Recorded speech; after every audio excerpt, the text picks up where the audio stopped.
కేసీఆర్ గారి నాయకత్వంలో జరిగినటువంటి తెలంగాణ పునర్నిర్మాణంలో కూడా మనం ఉన్నాం. ఆ రేవంత్ రెడ్డి గారు ఎండ్ల కూడా లేరు. పునర్నిర్మాణం జరిగేటటువంటి దశలో ప్రభుత్వాన్ని అస్థిరపరిచే కుట్ర చేసిండ్రు. ఉద్యమం జరుగుతున్నటువంటి దశలో ఉద్యమకారుల మీద గన్ను ఎక్కిపెట్టినటువంటి వ్యక్తి ఎక్కడా లేడు. కాబట్టి ఎక్కడనో ఒక దగ్గర మరి నా పేరు నమోదు చేసుకోవాలని చేస్తున్నటువంటి వెకిలి ప్రయత్నంగా దీన్ని మనం చూడాల్సినటువంటి అవసరం ఉంది. అయినా ఎత్తి చూపించాల్సినటువంటి అవసరం ఉంది. కాబట్టే ఇవాళ ఈ రౌండ్ టేబుల్ సమావేశం పెట్టుకున్నాం. మరి అద్భుతమైనటువంటి సూచనలు మన వాళ్ళు పెద్దవాళ్ళందరూ కూడా ఇవ్వడం జరిగింది.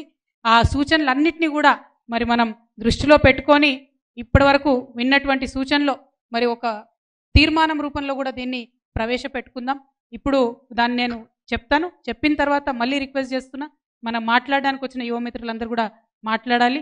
మొదటిది మన పెద్దలందరూ చెప్పింది, ఉద్యమంలో ఉద్భవించినటువంటి తెలంగాణ తల్లి చిత్రపటాలను విగ్రహ మూలాల్లోనే ఆ విగ్రహం రూపంలోనే మనం పూజిస్తాం, ఆరాధిస్తాం. ఆ ఉద్యమంలో వచ్చినటువంటి ఆ తెలంగాణ తల్లిని అన్నటువంటిది మొదటి అంశంగా తీర్మానాల్లో చేరుస్తూ ఉన్నాం.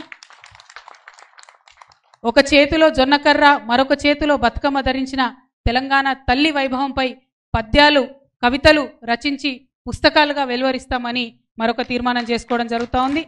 పిల్లలు వాడేటటువంటి నోట్బుక్లు మొదలుకొని రైటింగ్ ప్యాడ్స్ వరకు అన్నిటి మీద తెలంగాణ తల్లిని ముద్రించి మన పిల్లలందరికీ కూడా ఇచ్చేటటువంటి ప్రయత్నం చేద్దాం. తెలంగాణ తల్లికి ఆరాధనతో కార్యక్రమాలు ప్రారంభించేటటువంటి సాంప్రదాయాన్ని ఇక ముందు కూడా కొనసాగించాలని చెప్పి అనుకుంటా ఉన్నాం.